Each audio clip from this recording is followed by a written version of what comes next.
Hello student, कैसे हैं आप। नेक्सस एजुकेशन पॉइंट में आपका स्वागत है। हम हाजिर एक नई वीडियो के साथ। आज हम बात करेंगे BA program third year 6 semester की हिस्ट्री का। टॉपिक है कोरियाई युद्ध को विस्तार से बताइए। तो बच्चों, कोरियाई युद्ध 6 सेमेस्टर हिस्ट्री का मोस्ट वेरी इंपॉर्टेंट टॉपिक है। चलिए, कोरियाई युद्ध किसे कहते हैं, कोरियाई युद्ध की जानकारी के लिए हमारी इस वीडियो को लास्ट तक देखिए। अगर आपने हमारे चैनल को सब्सक्राइब नहीं किया है, प्लीज़ प्लीज़ हमारे चैनल को सब्सक्राइब करें, बेल आइकन जरूर बजाएं, क्योंकि बच्चों हम आपके लिए बड़ी मेहनत से नोट्स तैयार करते हैं और वीडियो हम अपलोड करते हैं। तो आप हमारे चैनल को ज़्यादा से ज़्यादा शेयर करें, लाइक करें, कमेंट्स करें। चलिए, कोरियाई युद्ध किसे कहते हैं इसके बारे में बात करते हैं। सन 1904-5 में हुए रूस जापानी युद्ध के बाद जापान द्वारा कब्जा किए जाने से पहले प्रायद्वीप पर कोरियाई साम्राज्य का शासन था। तो जब जापानी युद्ध हुआ था, रूस और जापान का युद्ध हुआ था, तो जापान ने कोरिया पर अपना कब्जा कर लिया था।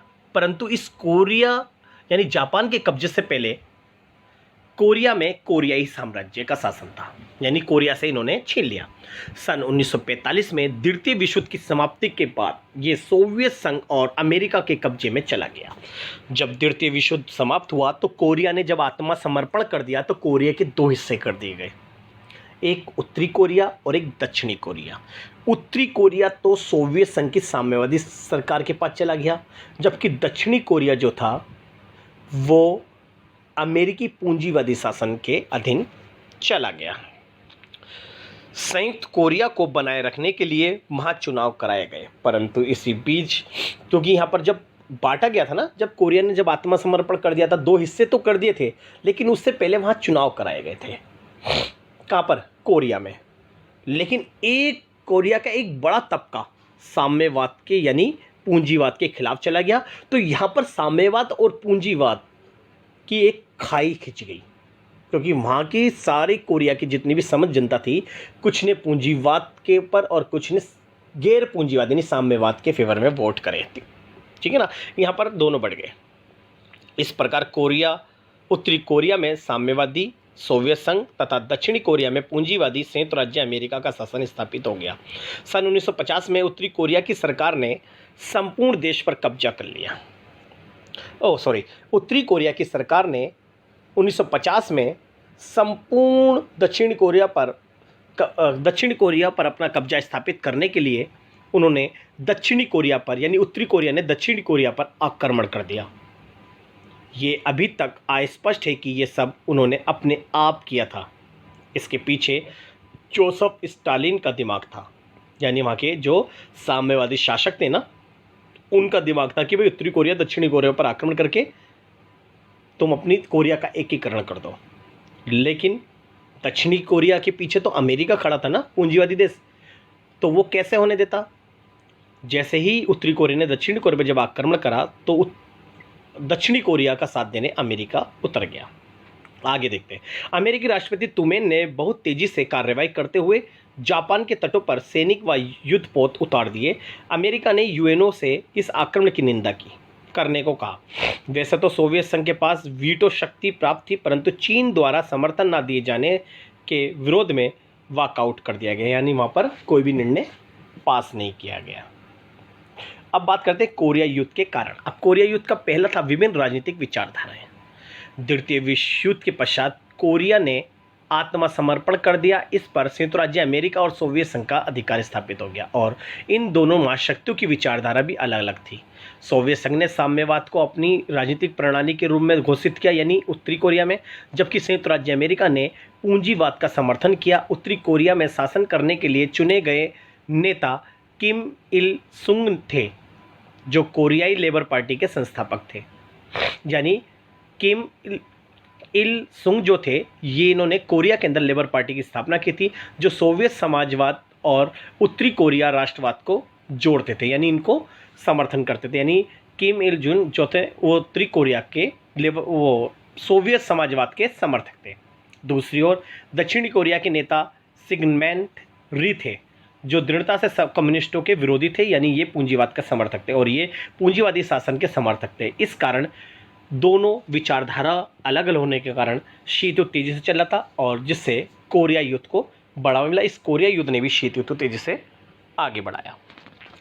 दूसरा पॉइंट था शीत युद्ध। शीत युद्ध ने भी कोरिया युद्ध को बढ़ावा दिया। शीत युद्ध एक विचारधारा का एक संघर्ष था जिसका अर्थ इसमें शामिल राष्ट्रों के बीच सीधा युद्ध नहीं था। यानी शीत युद्ध के तहत साम्यवाद और पूंजीवाद दोनों ही गुट अपने अपने प्रभाव को बढ़ाना चाहते थे। ये शीत युद्ध जो था ये कोई हथियारों से लड़ा हुआ युद्ध नहीं था, बल्कि ये आपसी बातचीत के द्वारा एक दूसरे पर आरोप प्रत्यारोप लगाने वाला युद्ध था, जिससे आरोप प्रत्यारोप से स्थिति गंभीर बन रही थी। ऐसा लग रहा था कि अब युद्ध होने वाला है, मगर वास्तव में कोई युद्ध नहीं हुआ।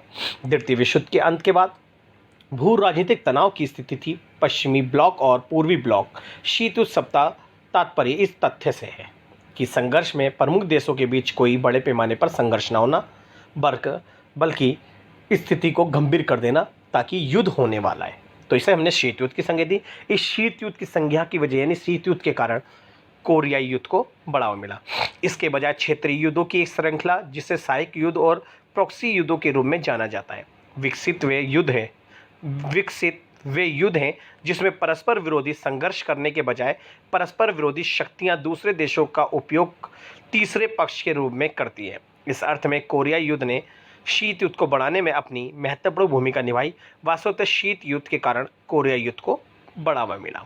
तो ये शीत युद्ध, ये जो दो थे, ये कारण हमने कोरिया युद्ध के बढ़े। अब बात करेंगे इनके परिणामों की, जैसे कि नागरिकों और सेना की मृत्यु। कोरिया युद्ध एक संघर्ष था जो 3 सालों तक चला था और भोजन की कमी और अपर्याप्त रहने की स्थिति के अलावा युद्ध में कई मौतें हुई। मृत्यु के आंकड़ों की गणना कुल लगभग 2 मिलियन में की जाती है। तो यहाँ पर काफ़ी जानमाल नागरिकों और सेनाओं की मृत्यु हुई थी। दूसरा है स्थायी तनाव की स्थिति। कोरिया युद्ध के अंत को 27 जुलाई 1953 को कोरिया युद्ध विराम समझौते के हस्ताक्षर के तहत चिन्हित किया, जिस पर यूएसए और उत्तरी कोरिया द्वारा हस्ताक्षर किए गए थे, जिसमें सभी शत्रुता और कार्य समाप्त हो गए। और यहाँ पर कोरिया युद्ध समाप्त हो गया, लेकिन शीत युद्ध तेजी से गर्मा गया, यानी अमेरिका और सोवियत संघ के अंदर घृणा बढ़ गई। कोरिया के बीच आर्थिक असमानता। इस युद्ध के परिणाम स्वरूप दोनों राष्ट्रों ने काफ़ी आर्थिक मतभेद को झेला। वर्ष 1957 के लिए दक्षिण कोरिया के पास घाना की तुलना में जीडीपी कम थी, लेकिन वर्ष 2010 के लिए इसकी जीडीपी को विश्व रैंकिंग में 13वें स्थान पर रखा गया था, जबकि घाना 86वें स्थान पर है। दक्षिण कोरिया द्वारा अनुभव की गई भारी आर्थिक वृद्धि के विपरीत उत्तरी कोरिया की जनसंख्या ने सरकार से आर्थिक अन्याय झेला है। नागरिकों और प्रमुख पार्टी के करीबी लोगों के बीच भारी असमानता देखने को मिलती है। तो यहाँ पर कोरिया जो था, उत्तरी और दक्षिणी कोरिया के बीच में जो आर्थिक असमानता तेजी से बढ़ गई। नेक्स्ट है शीत युद्ध को बढ़ावा देना। इस कोरिया युद्ध ने उत्तरी कोरिया और दक्षिणी कोरिया के बीच जब युद्ध तेजी से बढ़ा, तो इस दक्षिणी कोरिया ने शीत युद्ध को तेजी से बढ़ाया। अर्थात इस दौरान दुनिया की 2 महाशक्ति यूएसए और यूएसएसआर तनाव की स्थिति में थी। इस प्रकार कोरिया युद्ध ने लड़ाई के एक रूप का प्रतिनिधित्व किया, जिसमें दोनों शक्तियों ने तथा कथित प्रॉक्सी युद्धों के साथ अप्रत्यक्ष टकराव किया।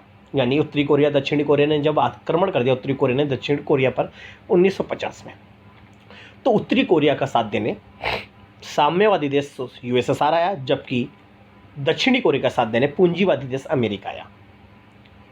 इन दोनों में भयंकर युद्ध हुआ, लेकिन 1953 में उत्तरी कोरिया और दक्षिणी कोरिया के बीच में समझौता हुआ, जिससे युद्ध समाप्त हो गया। लेकिन 2 छोटे युद्धों के में अमेरिका और सोवियत संघ के बीच में जो घृणा थी वो तेजी से बढ़ गई, जो कि शीत युद्ध का कारण बनी। अब बात करते हैं कोरिया के बीच सामाजिक असमानता। उत्तरी कोरिया सामान्यतः विश्व का सबसे कट्टर राष्ट्र बन गया, जिसमें विदेशी प्रभाव और वैश्वीकरण लगभग ना के बराबर है। क्योंकि यहाँ पर साम्यवाद था ना, साम्यवाद हमेशा समाजवाद को करता है उत्तरी कोरिया में याद रखना, वैश्वीकरण स्थापित नहीं हो पाया, यहाँ समाजवाद को स्थापित किया। और कानूनी तौर पर उत्तरी कोरिया लोगों के लिए राष्ट्र छोड़ने की संभावना असंभव है और वहाँ के लोग बिल्कुल भी साथ नहीं छोड़ सकते। दक्षिणी कोरिया प्रायद्वीपीय के उत्तर में अपने पड़ोसी के बिल्कुल विपरीत मामला रहा है। एक वैश्विक रूप से एक तकनीक संदर्भ बन गया है। एक वैश्विक समाज और एक बढ़ती लोकप्रिय संस्कृति के साथ और दुनिया के अन्य देशों द्वारा प्रशंसा की जा रही है, जिसमें राष्ट्र भी शामिल है। पश्चिमी पत्रकारों और पर्यटकों दोनों के लिए उत्तरी कोरिया का दौरा अत्यधिक प्रतिबंधित है। तो इस तरह से उत्तरी कोरिया में सामाजिक असमानता, यानी कोरिया के बीच, यानी उत्तरी कोरिया और दक्षिणी कोरिया की जो दोनों की जो सामाजिक समानता है वो आसमान देखने को मिलती है। ये हमने कोरिया युद्ध के कारण और परिणामों के बारे में बात करी, इसे आप बहुत अच्छे से कर लीजिएगा। अगर आपने हमारे चैनल को सब्सक्राइब नहीं किया है तो हमारे चैनल को सब्सक्राइब करें, बेल आइकन जरूर बजाएं, लाइक कमेंट शेयर करना ना भूलें।